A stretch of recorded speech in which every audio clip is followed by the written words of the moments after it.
ஓம் சாந்தி 21/10/2025 காலை முரளியின் சாரம். பாபா சொல்றார், இனிமையான குழந்தைகளே, அதிகாலையில் எழுந்து பாபாவுடன் இனிமையிலும் இனிமையான விஷயங்களை பேசுங்கள். ஞானத்தை சிந்தனை செய்ய அதிகாலை நேரம் மிகவும் நல்லதாகும். கேள்வி: பக்தர்களும் பகவானை சர்வசக்திமான் என்று சொல்கிறார்கள். குழந்தைகளாகிய நீங்களும் சொல்கிறீர்கள். ஆனால் இரண்டுக்கும் இடையில் உள்ள வித்தியாசம் என்ன? பதில்: பகவான் எது வேண்டுமானாலும் செய்ய முடியும். அனைத்தும் அவருடைய கைகளில்தான் இருக்கிறது என்று பக்தர்கள் சொல்கிறார்கள். நான் நாடகத்தின் கட்டுக்களால் கட்டுப்பட்டிருக்கிறேன் என்று பாபா கூறியுள்ளார் என்பதை நீங்கள் அறிவீர்கள். நாடகம் சர்வசக்திமான் ஆகும். பாபாவை சர்வசக்திமான் என்று ஏன் சொல்லப்படுகிறது என்றால், அவரிடம் அனைவருக்கும் சத்கதி அளிப்பதற்கான சக்தி உள்ளது. ஒருபோதும் யாரும் அபகரிக்க முடியாத ராஜ்யத்தை அவர் ஸ்தாபனை பண்ணுகின்றார். ஓம் சாந்தி. இதை யார் சொன்னது? பாபா. ஓம் சாந்தி. இதை யார் சொன்னது? தாதா. இப்போது குழந்தைகளாகிய நீங்கள் இதை அறிந்து கொண்டீர்கள். உயர்ந்ததிலும் உயர்ந்தவருடைய மகிமை மிக பெரியதாகும். சர்வசக்திமான் என்று சொல்கிறார்கள் என்றால் என்னதான் செய்ய முடியாது? பக்தி மார்க்கத்தைச் சேர்ந்தவர்கள் சர்வசக்திமான் என்பதற்கு மிகப்பெரிய அர்த்தத்தை கொடுத்திருப்பார்கள். பாபா கூறுகின்றார், அனைத்தும் நாடகத்தின்படி நடக்கிறது. நான் எதையும் செய்யவில்லை. நானும் கூட நாடகத்தின் பந்தனத்தில் கட்டப்பட்டிருக்கின்றேன். நீங்கள் தந்தையை நினைவு செய்வதன் மூலம் சர்வசக்திமானாக ஆகிவிடுகிறீர்கள். தூய்மையாக ஆவதன் மூலம் தமோ பிரதானத்திலிருந்து சத்தோ பிரதானமானவர்களாக ஆகிவிடுகிறீர்கள். பாபா சர்வசக்திமானாக இருக்கின்றார். அவர் கற்றுக் கொடுக்க வேண்டியுள்ளது. குழந்தைகளே, என்னை நினைவு செய்தீர்கள் என்றால் விகர்மங்கள் அழிந்துவிடும். பிறகு நீங்கள் சர்வசக்திமான் ஆகி உலகத்தின் மீது ராஜ்யம் செய்வீர்கள். சக்தி இல்லை என்றால் எப்படி ராஜ்யம் செய்வீர்கள்? சக்தி யோகத்தின் மூலம் கிடைக்கிறது. ஆகையால் தான் பாரதத்தின் பழமையான யோகம் அதிகமாக புகழ்ந்து பாடப்பட்டுள்ளது. குழந்தைகளாகிய நீங்கள் வரிசை கிரமமாக நினைவு செய்து குஷியடைகிறீர்கள். ஆத்மாக்களாகிய நாம் பாபாவை நினைப்பதன் மூலம் உலக ராஜ்யத்தை பெற முடியும் என்று நீங்கள் அறிவீர்கள். இதை அபகரிப்பதற்கு யாருக்கும் சக்தி இல்லை. உயர்ந்ததிலும் உயர்ந்த தந்தையின் மகிமையை அனைவரும் பாடுகிறார்கள். ஆனால் எதையும் புரிந்து கொள்வதில்லை. இது நாடகம் என்பதை தெரிந்த மனிதர்கள் யாரும் இல்லை. ஒருவேளை இது நாடகம் என்பதை புரிந்திருந்தீர்கள் என்றால் ஆரம்பம் முதல் கடைசி வரை உங்களுக்கு நினைவில் வர வேண்டும். இல்லை என்றால் நாடகம் என்று சொல்வதே தவறாகி விடுகிறது. இது நாடகம், நாம் இதில் நடிக்க வந்துள்ளோம் என்றும் சொல்கிறார்கள். அப்படியென்றால் அந்த நாடகத்தின் முதல் இடை கடைசியையும் தெரிந்து கொள்ள வேண்டும் அல்லவா? நாம் மேலிருந்து வருகிறோம், ஆகையால் தான் வளர்ந்து கொண்டே இருக்கிறது என்றும் சொல்கிறார்கள். சத்யுகத்தில் குறைவான மனிதர்களே இருந்தார்கள். இவ்வளவு ஆத்துமாக்கள் அனைத்தும் எங்கிருந்து வந்தன? இது ஆரம்பமும் முடிவுமற்ற அனாதியான உருவாக்கப்பட்ட அழிவற்ற நாடகம் என்பதை யாரும் புரிந்து கொள்ளுவதில்லை. இது ஆரம்பம் முதல் கடைசி வரை திரும்பவும் நடந்து கொண்டிருக்கிறது. நீங்கள் சினிமாவை ஆரம்பத்திலிருந்து கடைசி வரை பார்த்துவிட்டு பிறகு இரண்டாவது முறை திரும்பி பார்த்தீர்கள் என்றால் கண்டிப்பாக சக்கரம் அப்படியே திரும்பவும் சுற்றும்.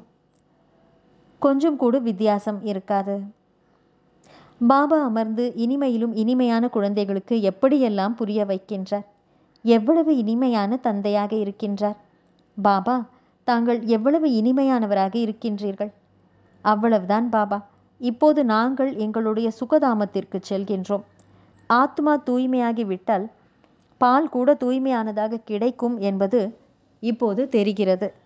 உயர்ந்த தாய்மார்கள் மிகவும் இனிமையானவர்களாக இருப்பார்கள். குழந்தைகளுக்கு நேரத்திற்கு அவர்களாகவே பாலூட்டுகிறார்கள். குழந்தைகள் அழுவதற்கான அவசியமே இருப்பதில்லை. இப்படியெல்லாம் இவற்றை கூட சிந்திக்க வேண்டும். அதிகாலையில் பாபாவோடு பேசுவதன் மூலம் மிகுந்த மகிழ்ச்சி ஏற்படுகிறது. பாபா, தாங்கள் உயர்ந்த ராஜ்யத்தை ஸ்தாபனை செய்வதற்கு எவ்வளவு நல்ல யுக்தி கூறுகிறீர்கள். பிறகு நாங்கள் உயர்ந்த தாய்மார்களின் மடியில் சென்று பிறப்போம். அநேக முறை நாங்கள் தான் அந்த புதிய உலகத்திற்கு சென்றிருக்கிறோம். இப்போது எங்களுடைய மகிழ்ச்சியான நாட்கள் வருகின்றன. இது குஷி எனும் டானிக் ஆகும். ஆகையால்தான் அத்தீந்திரிய சுகத்தை பற்றி கேட்க வேண்டும் என்றால் கோபியர்களிடம் சென்று கேளுங்கள் என்று பாடப்பட்டுள்ளது. இப்போது நமக்கு எல்லையற்ற தந்தை கிடைத்துள்ளார். நம்மை மீண்டும் சொர்க்கத்தின் எஜமானர்களாக, உயர்ந்தவர்களாக மாற்றுகின்றார். நல்லது. தாரணைக்கான முக்கியமான சாரம். 1. அதிகாலையில் எழுந்து பாபாவுடன் இனிமையிலும் இனிமையான விஷயங்களை பேச வேண்டும். தினமும் குஷி எனும் டானிக்கை பருகிக் கொண்டே அத்தீந்திரிய சுகத்தை அனுபவம் செய்ய வேண்டும். 2. சத்யுக ராஜ்யத்தை ஸ்தாபனை செய்வதில் பாபாவிற்கு முழுமையான உதவியாளர்களாக ஆவதற்காக தூய்மையாக ஆக வேண்டும். நினைவின் மூலம் விகர்மங்களை அழிக்க வேண்டும். உணவை கூட மிகவும் சுத்தமான உணர்வோடு செய்ய வேண்டும். வரதானம். தெய்வீக குணங்களை வரவேற்பதன் மூலம் அனைத்து அவகுணங்களையும் ஆகுதியாக கொடுத்துவிடக்கூடிய திருப்தியான ஆத்மா ஆகுக. தெய்வீக குணங்களை வரவழைப்பதன் மூலம் அல்லது வரவேற்பதன் மூலம் அனைத்து அவகுணங்கள் அல்லது தீய குணங்களை ஆகுதியாக கொடுத்து விடக்கூடிய திருப்தியான ஆத்மா ஆகுக. விளக்கம். எப்படி தீபாவளியின் போது குறிப்பாக சுத்தம் செய்வது மற்றும் சம்பாதிப்பதன் மீது கவனம் வைக்கிறார்கள், அதாவது சஃபாயி மற்றும் கமாய், அதே போல நீங்களும் எல்லா விதமான சுத்தம் மற்றும் வருவாயினுடைய லட்சியத்தை கொண்டு திருப்தியான ஆத்மா ஆகுங்கள்.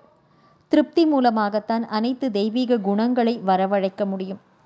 பிறகு அவகுணங்கள் அல்லது தீய குணங்களின் ஆகுதி இயல்பாகவே ஏற்பட்டுவிடும்.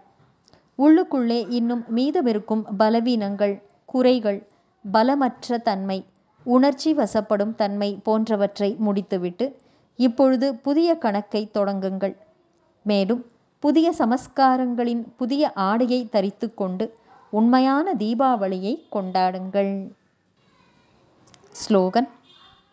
ஸ்வமானம் என்ற இருக்கையில் எப்பொழுதும் நிலைத்திருக்க வேண்டும் என்றால் திட சங்கல்பம் என்ற பெல்ட்டை நன்றாக கட்டிக்கொள்ளுங்கள். மாதேஸ்வரி அவர்களின் விலை மதிப்பற்ற மகா வாக்கியம். இந்த அழிவற்ற ஈஸ்வரிய ஞானத்தை பெறுவதற்கு எந்த ஒரு மொழியையும் கற்றுக்கொள்ள வேண்டிய அவசியமில்லை.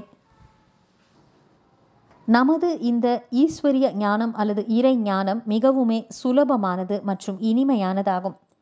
இதன் மூலமாக பல பிறவிகளுக்கான சம்பாத்தியம் சேமிப்பு ஆகிறது. இந்த ஞானம் எவ்வளவு சுலபமானதென்றால் எந்த ஒரு மகான் ஆத்மா ஆகட்டும், அகலிகை போன்ற கல் புத்தியினர் ஆகட்டும், எந்த ஒரு தர்மத்தைச் சேர்ந்த பாலகர் முதல் வயோதிகர் வரை யார் வேண்டுமானாலும் இதை பெற்றுக்கொள்ள முடியும். பாருங்கள், இவ்வளவு சுலபமாக இருந்தும் கூட உலகத்தினர் இந்த ஞானத்தை மிகவும் பாரமானதாக கருதுகின்றனர். ஒரு சிலர் நாம் நிறைய வேத சாஸ்திரம், உபனிஷத் இவற்றை படித்து பெரிய பெரிய வித்வான் ஆக வேண்டும், அதற்காக பிறகு பாஷை கற்க வேண்டி வரும் என்று நினைக்கிறார்கள். நிறைய ஹட்ட யோகம் செய்தால்தான் பிறகு பிராப்திகள் ஏற்படும் என்று நினைக்கிறார்கள்.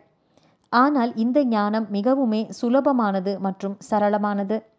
ஏனெனில் சுயம் பகவான் வந்து கற்பித்து கொண்டிருக்கிறார் என்பதை நாம் நமது அனுபவத்தின் மூலமாக தெரிந்து கொண்டு விட்டோம். இதில் எந்த ஒரு ஹட்ட கிரியை, ஜபம், தவம், சாஸ்திரவாதி பண்டிதர் ஆவதோ, இதற்காக சமஸ்கிருத மொழியை கற்றுக்கொள்ள அவசியமோ இல்லை.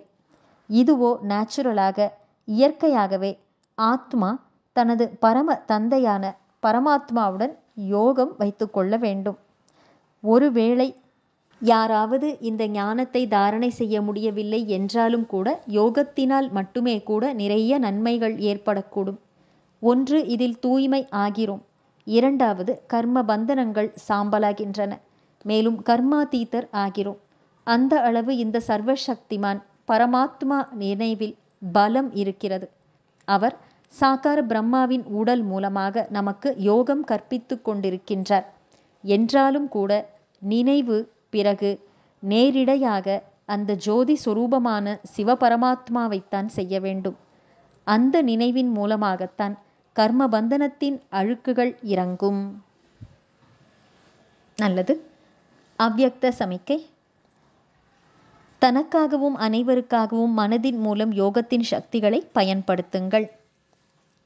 அமைதியின் சக்தியின் பிரயோகம் முதலில் சுயத்தின் பொருட்டு உடலின் வியாதியின் மீது செய்து பாருங்கள்.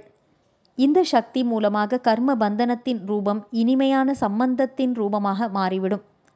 இந்த கர்ம கணக்கு, கர்மத்தின் கடுமையான பந்தனம் சைலன்சர் சக்தியின் மூலமாக தண்ணீரில் போட்ட கோடு போல அவ்வளவு லேசான அனுபவம் ஏற்படும். அனுபவிக்க வேண்டி இருக்கிறது, கர்ம கணக்கை அனுபவித்து கொண்டிருக்கிறேன் என்று தோன்றாது. ஆனால் சாட்சி திருஷ்டாவாக, பார்வையாளராக இருந்து பார்ப்பவராக ஆகி இந்த கணக்கு வழக்கின் காட்சியையும் நீங்கள் பார்த்து கொண்டே இருப்பீர்கள். நல்லது. ஓம் சாந்தி.